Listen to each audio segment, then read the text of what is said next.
It's about 24 minutes after 9 o'clock. Open mic special co-host, Mrs. Clara Luper. I was absent yesterday, but I heard it was a wonderful show, and you guys touched bases on a lot of things, insurance and family members and stuff like that, and I really wanted to sit down and talk to you about that. So, I mean, what did you think about the information that you gave out? Did you think they informed the listening audience pretty well? I tried. You tried? Yeah. So what do you have for us today? Today, I wanted to conclude my week with the NACP and Freedom Center. This week, I've had the opportunity to try to make you out there in Radio Land better understand Miss Black Oklahoma and what we were trying to achieve. Many of you have called me and said, Clara, why Miss Black Oklahoma? Oklahoma. I ask, why not? In the first place, you're saying to me that just because we have Miss Oklahoma with blacks participating in Miss America, we should not have a Miss Black. Then I ask you, why is it that we have the Rose Bowl, the Cotton Bowl, the Orange Bowl, the Sugar Bowl? Because if you notice, we are giving a large number of young people an opportunity to participate. Now you have my answer to why we have Miss Black Oklahoma. Well, Miss Black Oklahoma, this week I wanted first to introduce you to a page, Coco Thomas. I did that. Mm-hmm. Then I wanted you to talk to a young lady that had the Miss Black Oklahoma experience, Tamika Cooksey. I did that. Mm-hmm. Then I wanted you to meet a young man who was part of the escort program, Andre Swanigan. I did that. And not only that, I wanted you to meet Rodney Ford, who had given and dedicated his life to helping others. And yesterday you had the opportunity to talk to one of the present contestants in the Miss Black Oklahoma pageant, beautiful young lady, Miss Black Putnam City, and Mr. Forrest Lee. But I wanted to conclude it all with the president of the NACP Youth Council. And many of you have asked me, Clara, how did you get to be an advisor to the NACP Youth Council? The answer is simple again. There was a man by the name of John White who was a leader from El Reno, Oklahoma, and was extremely interested in the NACP, and he saw to it that I was at a meeting. And at the meeting, they were looking for an advisor to the NACP, and it passed around the table, and nobody would take it. And finally, I think it was either Jimmy Stewart or Dr. Atkins said we ought to get Clara Luper. I took it because I've always wanted to be just of service to myself. That's my training. Coming from Hoffman, Oklahoma, we learned to do things for other people. So I became the advisor of the NACP Youth Council. That was in 1957. I had the opportunity to take a group of young people to the NACP National Convention. And since 1957, I've taken bus loads of young people, the only one in the United States, the only advisor in the United States to do so. I've been selected as one of the speakers at the National NACP Convention this year in the youth department from Oklahoma, and that's quite an honor for the people in Grayson, Oklahoma, and Oklahoma City that know Clara Luper. I have seen young people develop. And when I think of Joe Hill, who used to walk from Spencer, Oklahoma to Oklahoma City to participate in the sit-in movement, and today is a very successful attorney in Saipan. When I think of Christina Fowler, who has finished in engineering and all, and every week when I look at the advisors of the NACP Youth Council and see young people that coming in, it's just like looking at a picture that's not finished when we start working on it. And I'm very happy this morning to present the president of the prize-winning Oklahoma City NACP Youth Council, the Honorable John Petty Jr.? Junior. Yes, John Petty Jr., how are you today? I'm doing fine. How about you, Miss Luper? I am really fine. I pray to God every day that I will not grow old, grouchy, broke, and lonesome. Now, you are president of the NAACP. Do you know anything about the NAACP? Yes, I do. The NAACP was formed in 1909. Just a minute. Where was it formed? It was formed, that's a good question. Where was it formed? No, I'm asking you. You know it was formed in New York City. In New York City. Okay. One thing about Miss Luper, she is a blackologist, and she will make sure that you know your history. You have to know your history. Unless you know where you've been, you don't know where you have to go.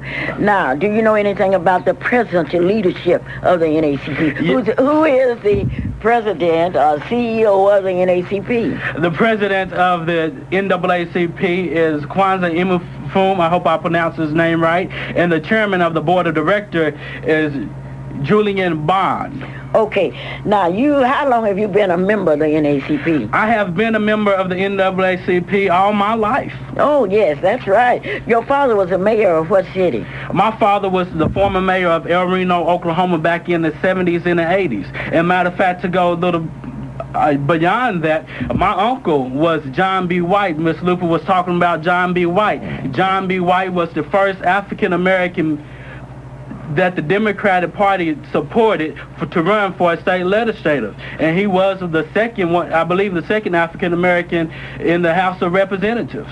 Oh, yes. My uncle, John B. White, who passed about a year ago, and that's what got me back involved in the NAACP. I mean, you're involved more deeply in NAACP. Now, you talked about your uncle and your dad. How do you feel being the son of a former mayor of El Reno, Oklahoma? I feel honored. That's why I feel honored and proud that despite the history in El Reno, Oklahoma, a black man, matter of fact, a young black man became the mayor of El Reno, Oklahoma. I know he wouldn't have become mayor if it hadn't been for his beautiful wife. Yes, ma'am. And she's from Muskogee, too, isn't she? Yes, ma'am. Okay, I know about the Petties and the whites.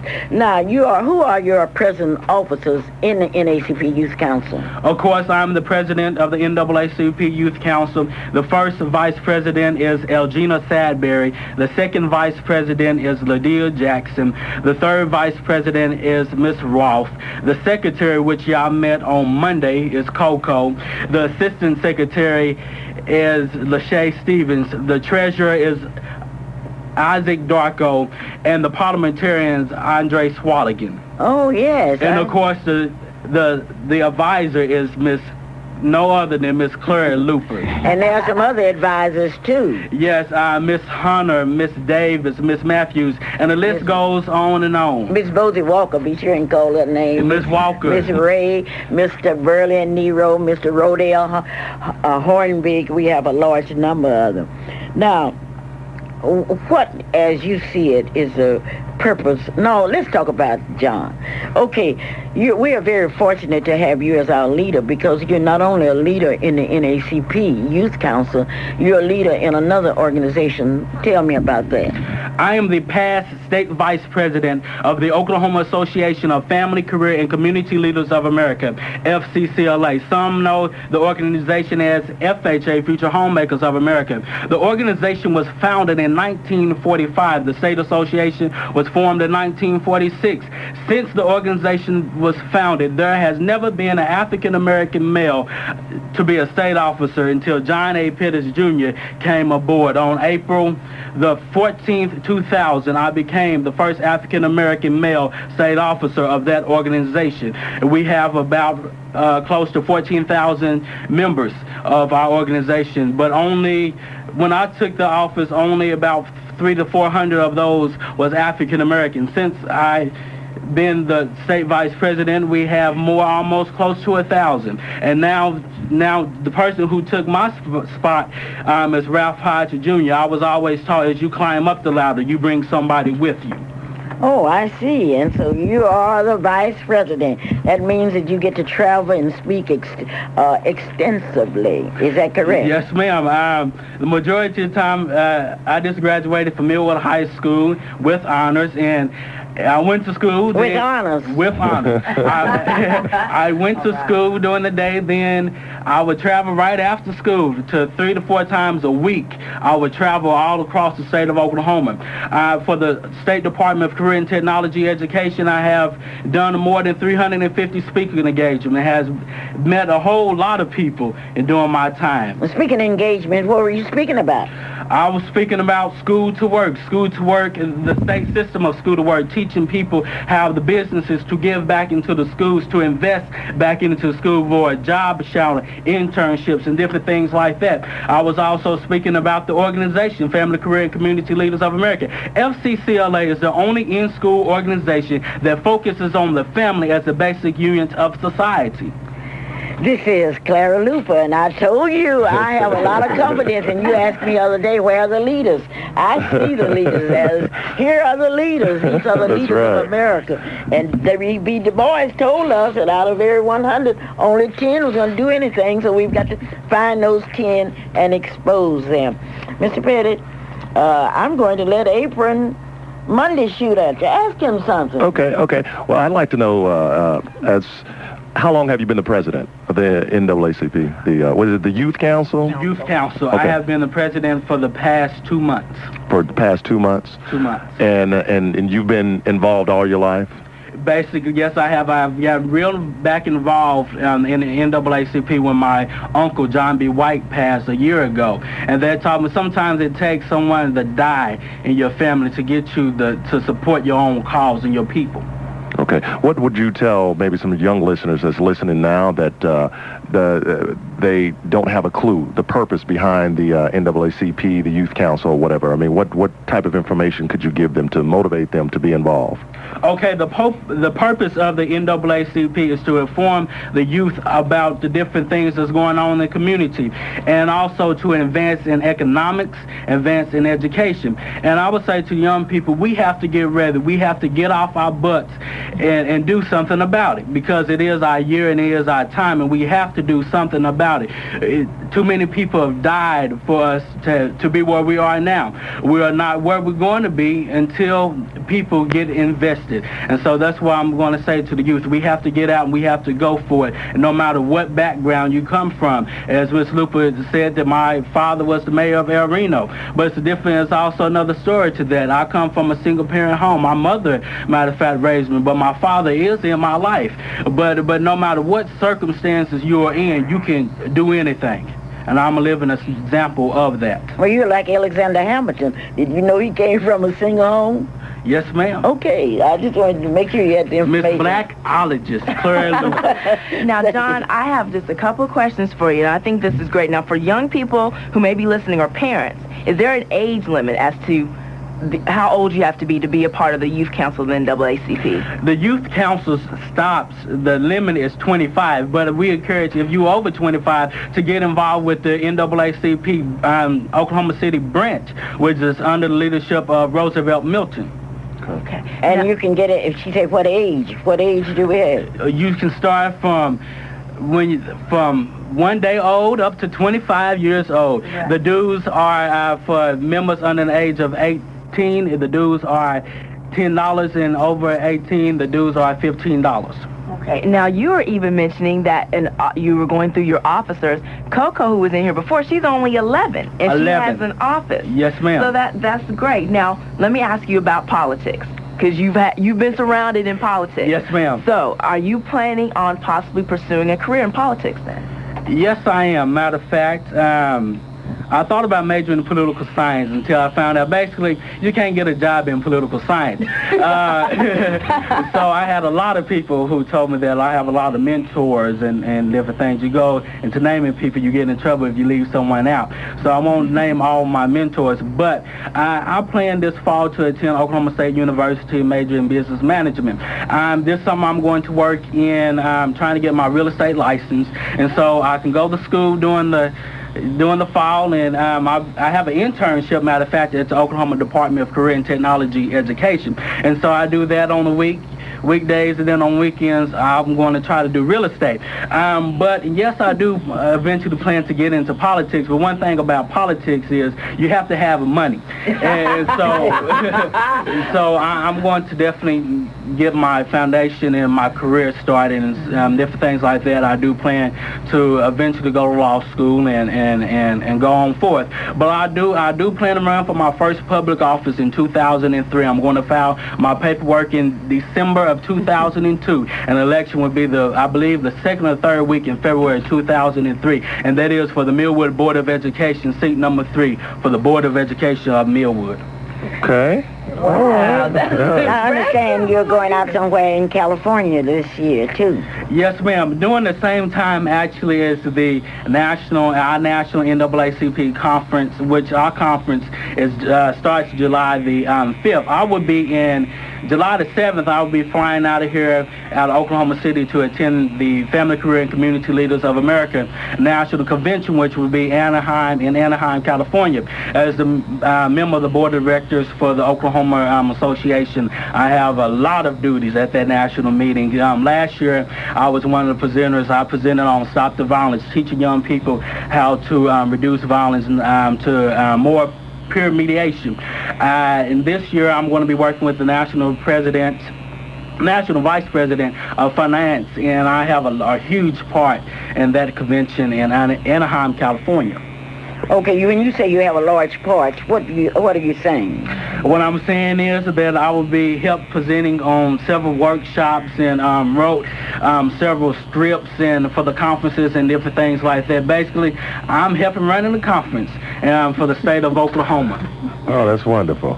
That is wonderful. Now, was your schedule as detailed while you were in school? I mean, did you Yes. had a lot of things going on? Yes. What were some of the other things that you were doing while you were attending Millwood before you graduated? Before I graduated, I was a part of the Oklahoma School to Work Student Advisory Committee. We did several conferences such as Success Connections, sponsored by the State Chamber, which is on Northeast 15th, I believe, and doing business conference, different things like that. Just you name it, I've done it. I've been on Channel 9 doing Stop the Violence, talking about peer mediation, different things like that. Basically, you name it, I've done it.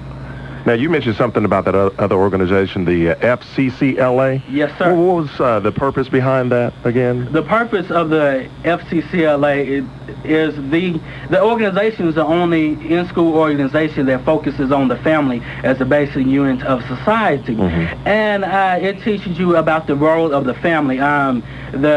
The organization is sponsored by the Oklahoma Department of Career and Technology Education, and some know as it being partnered with home economics.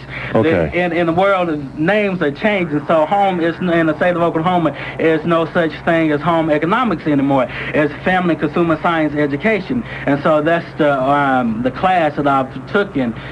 You have what? Taken? Taken. Thank you, Miss Luper. And yes, you know, Miss Luper, we'll correct you in a minute on your English. Thank you, Miss Luper. That's interesting because I was thinking that also you said home economics because I remember when I was in high school, I guess me as well as some of my peers, we didn't want to take those courses. We kind of looked at it like, no, those are for the girls or whatever. But I mean, it teaches you basic skills as far as survival and how to do things, to survive. So it's about 42 minutes after 9 o'clock. We got to do this real quick. Take a short break, and we'll be right back. Deidre Hall for Scan Diet. Ever heard of yo-yo dieting? All the things you've been involved in and you're involved currently, and also getting ready to pre-enroll for school. What do you do for leisure? I mean, to unwind. I mean, are you the type to sit back and read a book, or are you always doing something concerning the cause? Actually, I always do something for the cause. This summer, I'm basically somewhat taking a break because once you travel and get to go places, sometimes you get tired, and so I'm resting up and getting ready back for the fall and to get ready to keep moving on to a higher level than before. Why is it that you have not been involved in drugs and gangs? Because the strong issue of family. My mother has always taught me better. And I grew up in the church, and I like to give thanks to my church family, if I can. The Faith, Hope, and Love Missionary Baptist Church, 2727 Southeast 59th. The proud pastor is Reverend Dallas. We Reverend know Dallas. that, okay. And that's why you have not been involved in drugs and gangs. Yes, ma'am. And also because I have a purpose in life. And I'm sorry, I'm not going to spend my time slinging, smoking, and drinking. My life is too important to do all that. Okay, as far as peer pressure, when you were in high school, I mean, what are some of the situations you probably encountered, and if you talk someone else out of doing certain things because of the lifestyle you were trying to live? I mean, have you ever encountered that situation as far as peer pressure, or you witness someone doing something or pants sagging, and, you know, you're trying to correct them and, you know, tell them, I mean, give us a little bit of information on that. Yeah, I have. I feel life, you always going to have pressure no matter what. And what I try to do at Millwood, I help out. I'm not a person who just goes and forget about my people. No. My friends and everyone respects me because I always try to help people out no matter what. And so everyone sees me when I'm at school. My pens are up and everything. What'd you say? My pens are up because in life, you can't get a job with your pants hanging out. Right. And that's reality. Right. And that's reality that don't look too good in the business world and in the community. And so... You have brothers and sisters? I have two sisters. One sister is 25. She's a web-page designer. And then my other sister lives in Dallas, Texas. So the one that's the web-page designer, she lives here? She lives here, right here in Oklahoma City. Okay, I may need to get that number before you leave, man. I got a project that I'm working on. Okay. Now, you say you grew up in a single-parent family, and of course you had, interact with your dad, but your mom basically raised you and your sisters? Yes.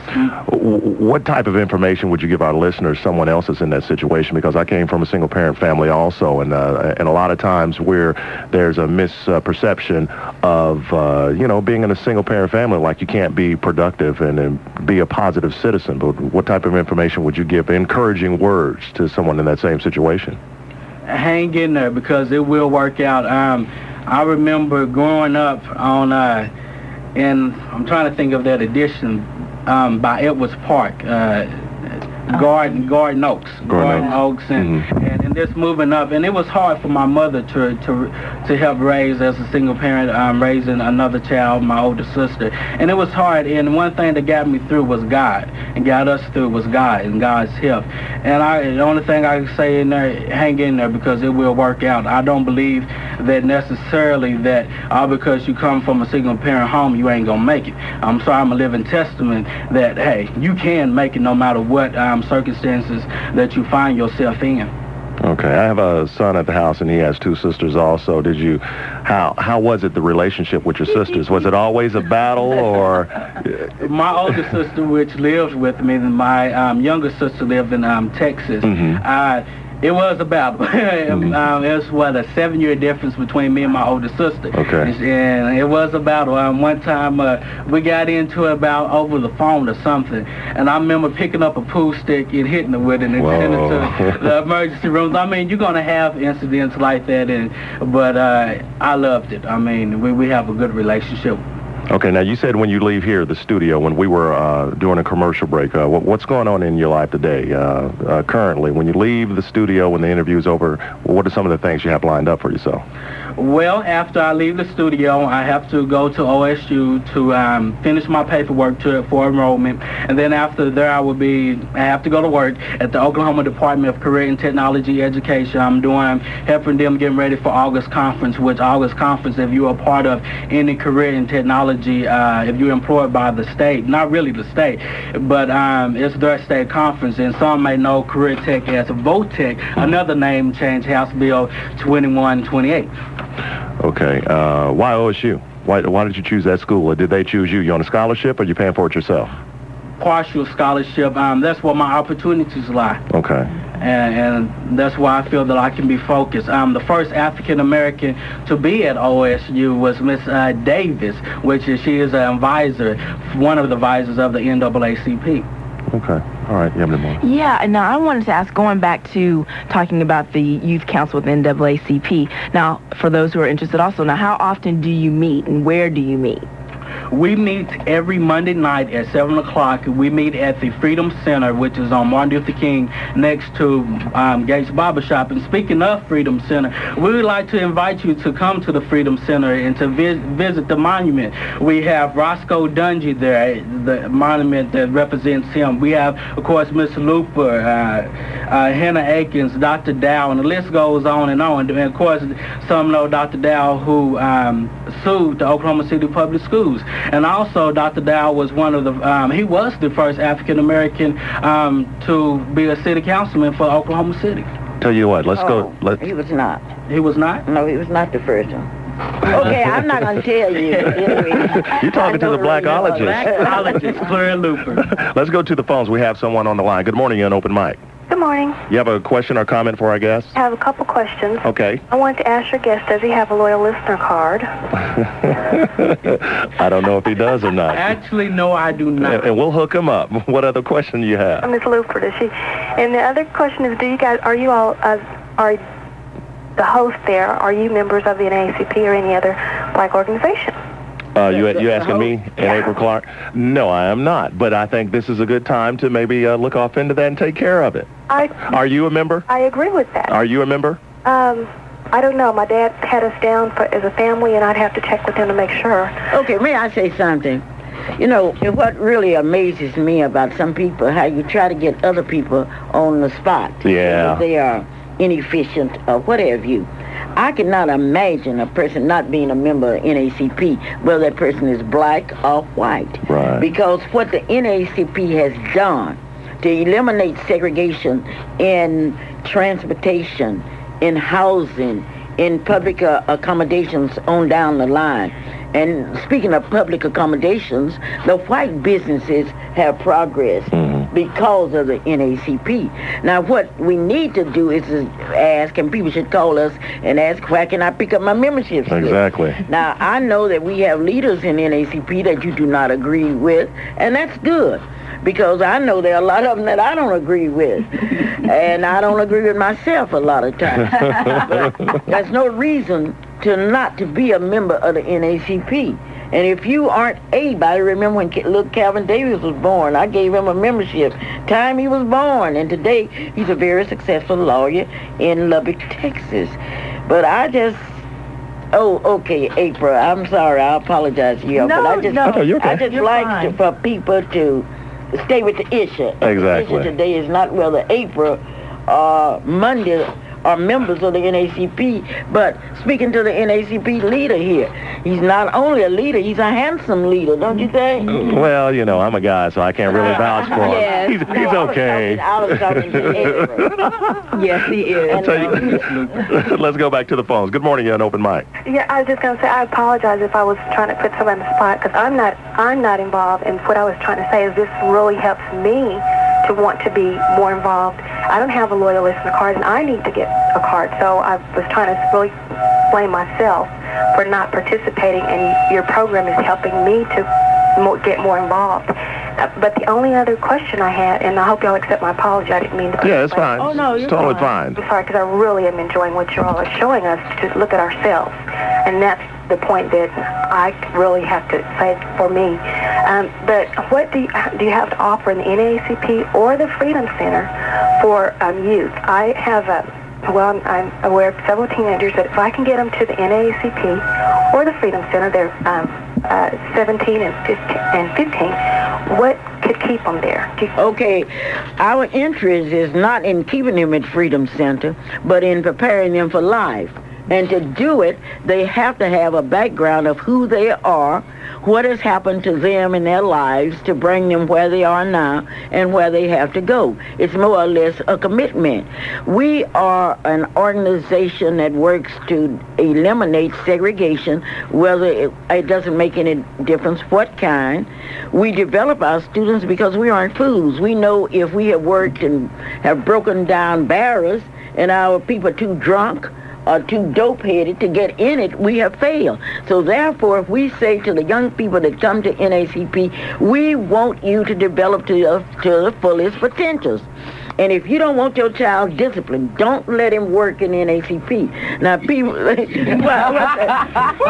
I'm serious, because this is a problem that's facing us, undisciplined children. You go in a classroom, a teacher has to stand up like a police officer to keep kids quiet, not NACP kids.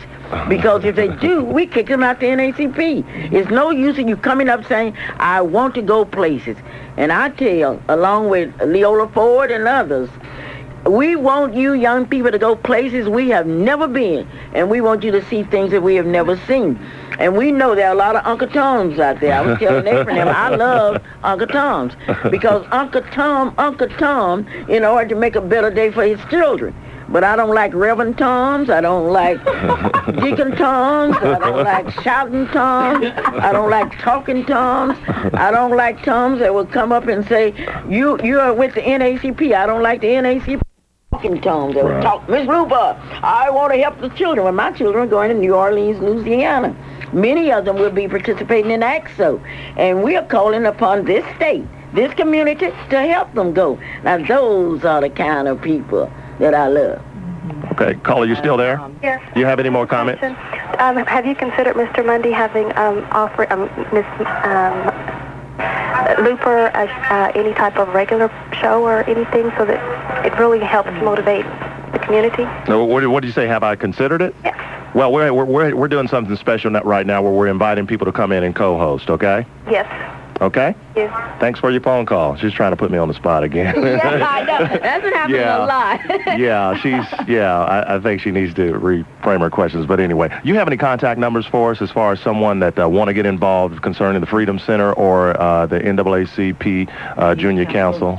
You have any contact number? Your pager, your house number, anything? You can normally reach me, John A. Pettis Jr. at area code 405-424-1702. I'm going to repeat that number again, area code 405-424-1702, or you can reach me by email, which is johnpettisjr@aol.com, johnpettis@aol.com. You can also reach Miss Luper. She is in the phone book, and you can come by the Freedom Center. Normally, Miss Luper is up at the Freedom Center during the days. Okay, I got a question about the Freedom Center. Give us you have any history on the Freedom Center, when it was established or when it was built, and some of the driving forces behind it? Because I remember once upon a time, before the wall went up or whatever, and the length of Freedom Center grew out of a need. Right. During the sit-in movement, and previously they were meeting at my house, 1819 Northeast Park Place. Mm-hmm. And boy, that's something when you can have 50 kids in your house. You say goodbye to your refrigerator and everything that's in it.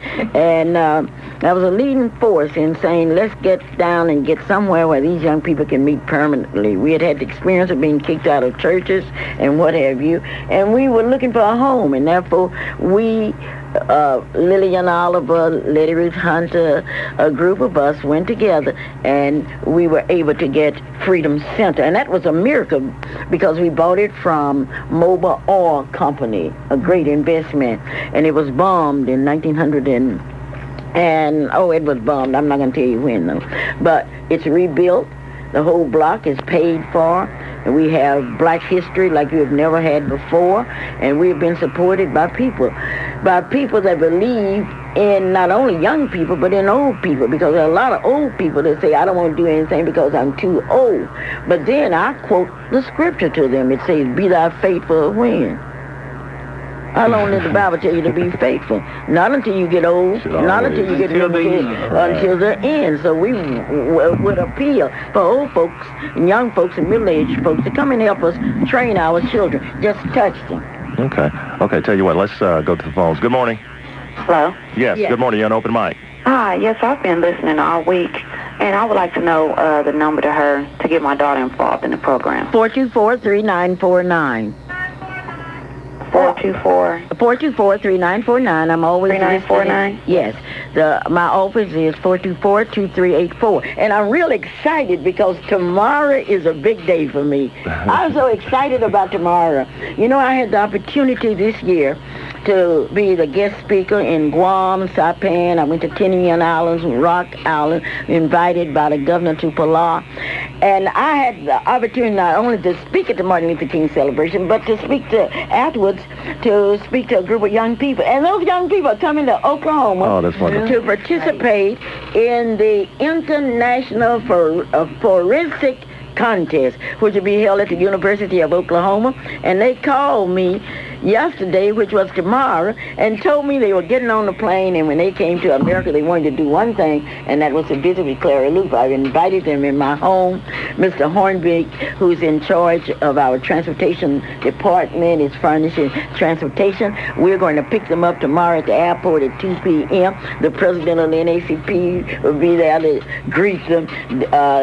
Miss Awena Red from the Martin Luther King Midwest City Commission will be there, and we would like to invite people to come out there and look at these young people. They are 14, and then afterwards they are going home with me for dinner. They're going to see my lake. They will be able to see the Clara Luper's lake, and I'm so happy because my friends had called me and said, Clara, I know you won't have time to cook.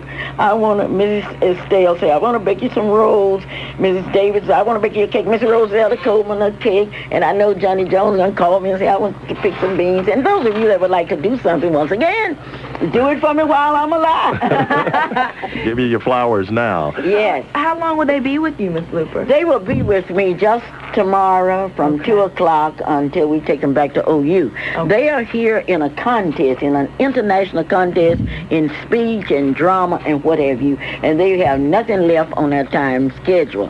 This is Stephen B. Smith, who is the coordinator for the NFL. WPR will be there with them, and I'm really excited about it, and I would like to invite some young people that are in high school to make some international friends, and this is a wonderful opportunity for you to do it. That sounds great. Caller, you still with us? Yes, I am. You have any more questions? Yes, I'd like to know what's the starting age for the children program. There is no starting age. I mean, they could be as young as 4. Oh, Young as 1 day old. Oh, really?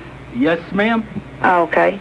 Well, that's all the questions I have, and I really appreciate her and everything she has done for the community. Okay, you have a good day. You too. All right, it's about 3 minutes after 10 o'clock. Tell you what, let's take a short break, and we'll be back, and we'll wrap it up.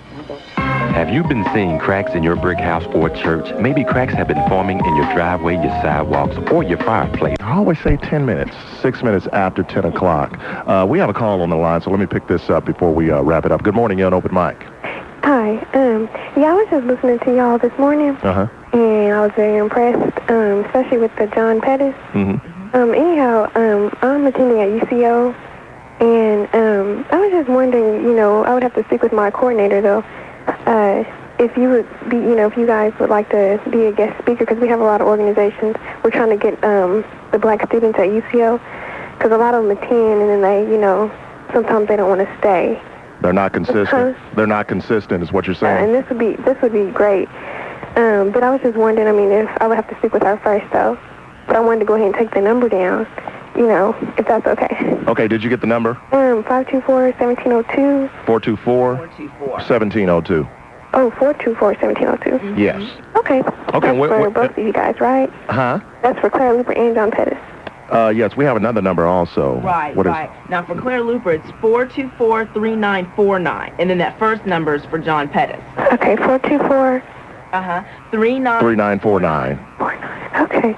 All right. Well, like I said, it was really nice listening to y'all this morning. Okay, and we'll let him respond to the question. Mr. Pettis, as far as speaking engagements to go to her university, how would she go about that? Would she just need to call you, and then if it works in your schedule or whatever? Yes, I'm always willing to come to speak anywhere. And so I'm just going to tell you, most of my audience, I do speak to black people and all, but the majority of my speaking engagements that I have done has been mostly Caucasians. And so I'm more than willing to come and speak. The only thing you have to do is just call me and I will come. Okay. I'm honored that someone would even consider me. I would have to fit it into my schedule. Okay. Now, all week long, of course, Mrs. Clara Luper, we appreciate you coming in. And can you talk a little bit about, I'm pretty sure you've had the naysayers, maybe ask why you're going to go to the radio station or in support of Russell Perry. Can you give us some little bit of insight on that? Well, in first place, I come from a background where we have been taught to appreciate people, successful people. My dad has always told us, what you do is to look for the good in people. I support Russell Perry because, in the first place, Russell has been able to climb the ladder of success. And I'm no fool. I know that I would look like a fool criticizing Russell Perry, who's hired over 100 people, got them on payroll, and I can't hire two. So why would I discourage him?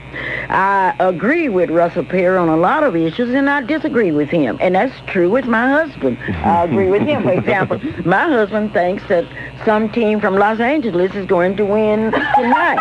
But I think some team from... I think the 76ers are going to win. But see, once again, what we've got to understand is that when we see any black climbing the ladder of success in place of playing like a crawdad, pulling them down, we should be pushing them. I'm proud of Russell Perry, and I want everybody to know it. I support anybody that's climbing. And if you were doing something, I would be proud of you. I'm proud of St. John. They paid off that mortgage. I wish we were able to pay off ours. Okay, thank you. Could I say to you and April that I have appreciated the fact that you have given me an opportunity to talk this week about Miss Black Oklahoma.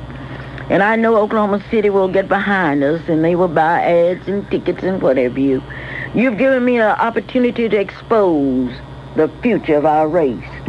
Because I believe sincerely that we are in good shape. I do not I do not agree with those who believe that these are the worst days and we have the worst kids. And I've tried to show you what's going on. And I want you to do something for me. And I don't want you to do like my son Calvin. When Calvin was in high school, I used to wake him up every morning, and he wanted to get even with me, so he called me one morning and said, Mom, I can't see. And I rushed in like any other mother. And I said, Calvin, what's wrong? And he said, my eyes are closed. I am open. And I do hope that we have opened somebody's eyes this week and what's going on. And this is Clara Luper again, wanting to be remembered only by one thing, that I'm grateful for all of you and what you have done for me. We appreciate it. Mr. Pettis, thank you for coming out and sharing all your information with us, and we've enjoyed you. And Mrs. Clara Luper, let your blackologist skills and your beauty forevermore shine, and we thank you.